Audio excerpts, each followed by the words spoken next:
Podcast Talk with Mr. LG, vloggers, beefs, and who's winning.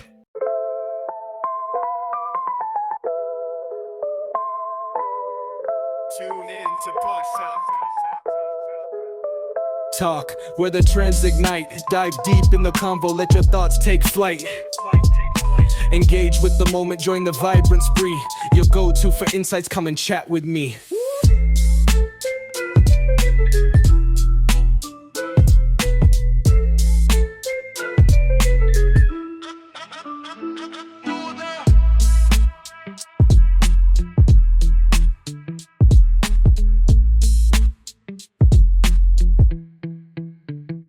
Salute to you all.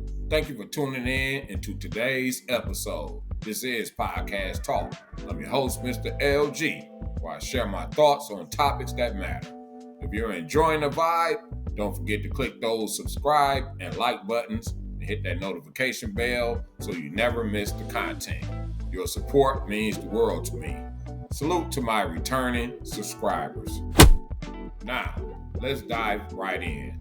I've been scouring the internet to find a good topic, and not much is really popping off these days, but I stumbled across Hassan Campbell's page. Salute to that brother.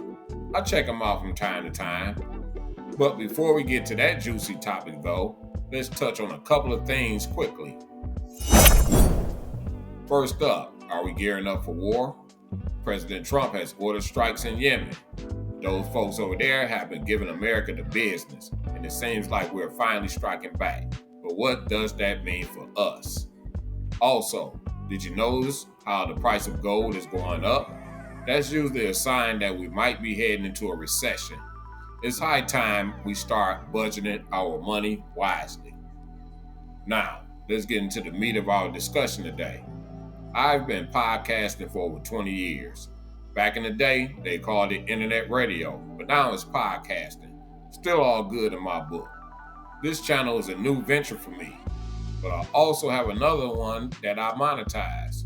With this fresh start, I truly feel free to talk about a variety of topics. One thing stood out recently is Hassan Campbell's challenging rapper Mano to a boxing match. Now that's something I would pay to see. Obviously, Campbell is responding to some remarks that Mano made, and that's incredible how he managed to grab Mano's attention.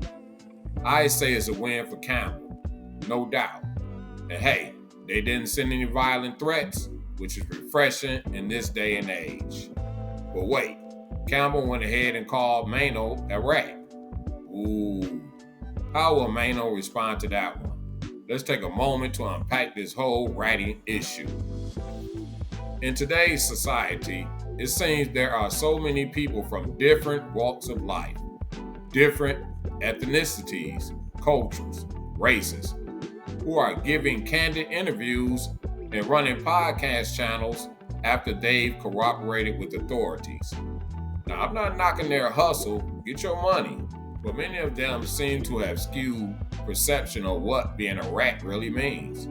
Most don't think they are rats, despite cooperating. It is what it is. I catch Campbell from time to time, and this dude has his fair share of beefs, just like Mano. And let's not forget Charleston White, who has everyone talking. Some folks can't stand him, yet they can't stop listening either. Personally, I don't follow him religiously, but I do check in on his interviews occasionally. Remember, YouTube is audience driven. It's his job to sell content. And trust me, he's good at it. He gets paid to stir up things, no matter how outrageous his statements may sound. Folks aren't paying him to preach. They're paying him for controversy. One channel I personally enjoy is Cut to the Chase TV. Recently, he made some videos about G Money Lil Ronnie, and other vloggers chimed in. Honestly, what the guy was saying resonated with me. I find myself agreeing with many of his points. Then there's Tariq Nasheed, who has his share of beefs and debates. Whether it's people challenging the fights or discussions, it's all part of the game. I also tune in to Al Prophet and Vlad TV every once in a while. All of these channels are monetizing their content, and many have multiple streams of income. which is smart.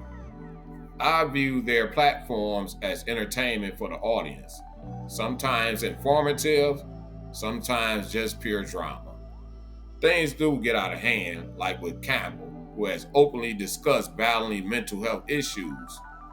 There was even a moment when he went off on a rant in the neighborhood. I'm not sure if he needs therapy, but I certainly recommend it for anyone, myself included. I've got PTSD, and I'm not ashamed to admit it. It reminds me how some of these vloggers can be such a mixed bag of entertainment.